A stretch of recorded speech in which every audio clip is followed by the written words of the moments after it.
Okay, dagan salamat no. Nay isa din si gitawag nato og Mart Joy Mutia Akusar, maayong buntag pastor, aslang ko pastor kaning kinason hipon alimango na abay teksto ani nga gibawal o gitugot sa pagkaon. Okay?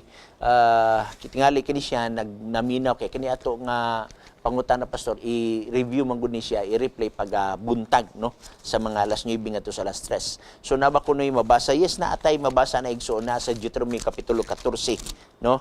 Nagingon dinis 14 bersikulo 9, sa tanan nga anaa sa tubig kini pagakanon ninyo, ang tanan nga adunay kapay ug hingbis pagakanon ninyo. Og bisan unsa nga walay kapay o hingbis dili kamo magakaon, mahugaw kini alang kaninyo. So kining imong gingon di alimango, hipon, kinason wala ni siya kapay ug walay hingbis.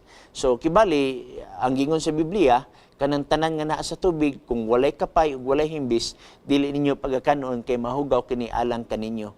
Mo ni ang dimalas igsoon kay nganuman.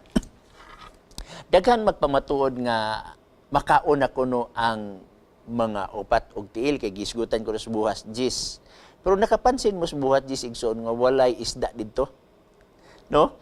So kung granted nga tinuod ng buhat jis nga makaon ng upat ka tiil kay naa sa buhat jis, dili unta dapat mo kaon og isda nga walay hingbis kay wala man dito sa buhat jis.